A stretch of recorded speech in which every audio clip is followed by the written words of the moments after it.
We about to play 2K. Brutalsim, step back, J. Kobe got that clutch, throw it up, that's game. I'm going through the lane, Russell Westbrook quickness. What up? It's your boy. You don't know Brutalsim on the scene, wicked and mean with a next video for y'all, man. So y'all know how it is, y'all. Brew Squad, stand up. We out here, man. We in the building. Anyone of y'all that got a notification bell on lock, just put Brew Squad in the comment section, man. I do appreciate y'all. Y'all know how it is. The grind don't stop, and we got some footage or some gameplay for y'all, man. And you know your boy would have been on it a lot earlier, but I actually got some more info that I want to let y'all know while y'all watch this leak footage. Now this footage is actually from, I think it's 2K Japan on their Twitter site. They actually it was a live stream, and yeah, they actually showed a lot of gameplay, so y'all could definitely check this out. And I want to give a big shout out to Jeff Buckley, man. He actually sent this to me in a DM. It was a live stream of the SAR. He's actually a 2K dev where he spoke about some of the things we can expect that we're gonna have to make major adjustments to from 2K19 to 2K20, and some of the major improvements is how the gameplay works to help you all better prepare for this transition, man. But I got y'all. I took some good points. He actually split up into offense and defense. So I got all of these for y'all, man. So let's get to the info. Now the first thing he said that we will have to adjust to, man. He said first off, you will start to feel the weight of the player straight out the gate in terms of stopping and changing direction. Basically he said, you know, depending on the size and the build, you're gonna feel a huge change, and it's gonna make a huge difference in terms of the new motion engine, in terms of how the game feels towards you. Now the next point he had, he said the most effective ball handlers and shooters, man. Not exactly what he said, but basically, you know me, man, I'm paraphrasing like a more in this, right? The most effective people that play in the game is the people who could understand timing and identifying the open windows, man. Alright, he even went on to saying it could be really frustrating for some people where they think they're open because the window of opportunity is it's just not that big as how it was in NBA 2K19. Alright, when you think you're open, someone might be recovering, contest a shot or otherwise, man. So on the offensive end, yes, the most effective offensive players are the one who could identify their open windows. Now the next point he had was, he said things are a lot more realistic in terms of stopping and starting, and managing your turbo is gonna be key. Alright, managing that turbo, your energy is gonna be key in terms of stopping, starting, and changing directions. Now this is something we kind of heard before, but I just want to highlight again. He said there are 27 types, 27 player types, which means there are 27 type of movements, different stops, different speed and agilities or whatever. He said depending on the player types, all these factors are gonna be different. Number 6 that I had down here is, he said on the left stick there is a range of player speeds. Alright, you will want to walk, jog, or run based on the left stick. So you're gonna have to, it's not like you just jam the left stick and sprint like it was before. Now you're gonna have much more control over your players in this 2K. Now the next thing I had is, if you need to change direction, you can stop on a dime and go, but it all depends on your speed. Now if you're holding down that turbo button, right, he went on to say that the faster you move, the faster your movement is, the harder and looser the turns are in terms of changing direction. So if you're sprinting, it's much more difficult to make a sharp turn to the left or right, and the slower, the turns tend to be more sharper and more precise. So managing your turbo is very important, and it all depends on your build as well. Now if you think about it, y'all, it all makes sense, man. Now Kyrie versus a Embiid. Now Embiid is one of the best ball handlers, big man in the game, of course, but he could never like step on a dime like a Kyrie. He could never change a direction like a Kyrie.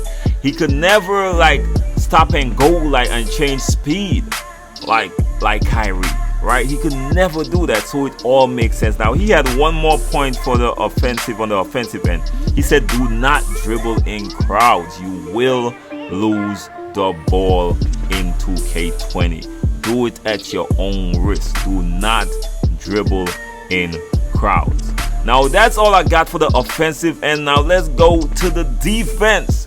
He said this year both offense and defense will be running the same motion system, and it was not like that in previous years. He said if you're playing with a bigger player, you will feel a difference in the movements and the lateral quickness. You will have to make better decisions in terms defensively in terms of closing out. He said you'll have to choose if you want to go all the way out, because the recovery time on the big man, it's gonna be a little bit more, you know, defensively you are gonna have to think a little bit more. And once again, it all makes sense, because imagine a big man running out to Kyrie. He gotta either give him the jump shot or gotta play you know, he gotta think a little bit more. He's not just gonna run out crazy because Kyrie just gonna blow by him and stuff like that. So let's continue with the points. He says standing in front of a player is not considered as contest. So standing with your hands down is not considered a contested shot. You will have to take a risk and either put up your hands or jump to contest for it to count this time around. Shot the gate, man. Alright, hands down, man down. That's the rules. Now the next point on my list that I got from his stream, he said the AI reaction time is much faster than the human reaction time this time around, man. Now I thought that was an interesting point that he highlighted, of course. Number 5, the next point on my list, he said on defense, you are responsible for 3 types of movements, which will definitely test your IQ 110%. He said this year will be all about mastering these 3 type of movements and control. The first of the 3 is the general left stick movements. Generally, when playing defense, your butt is basically locked on to the baseline, man, no matter what direction you're facing. And to get out of that, to get around screens or whatever, you gotta you literally gotta hold down the toggle button. Now this has been changed to something called chase, whereas you don't need the toggle anymore. And basically wherever you push the left stick, that's where your player will be facing, man. Right? Now the next one is the left stick and L2 movement for a more precise slide movement. A little to the left, a little to the right, a little to the forward, a little back. That's the one when when you're in defensive stand and you just want to kind of lock up someone, and you can't really burst out using that L2 and left stick. Now last but not least is the L2 R2 movement. That's when you're taking off with a burst, man, like when you're about to go close out or something like that, right? Or when you're making a commitment to a move. You don't want to misuse this because it basically will get you overplaying or getting out of position, man. All right, so those are the 3 right there: the general left stick movement, the left stick L2 movement, and the L2 R2 movement. Those are the 3 types of movement that you're responsible for on defense. Now there was something he said that stood out to me. He said in transition you will want to be careful closing out, especially against players with the first step badge. He said it's very difficult to close out, and that's something he noticed. He even saying like AI is most dangerous in transition. So I think like this game, the blow bys are gonna be ridiculous. He went on to say that you have to be an elite player to close out like that, bro. You gotta be an elite player to close out, and you won't want to crowd someone with that first step badge, yo. Alright, he said unless you're a god on defense and your anticipation is just on point, you will get blowed by. I just thought that was something really important. So blow-bys might be crazy in this game. Now he did talk about the new steal system, man.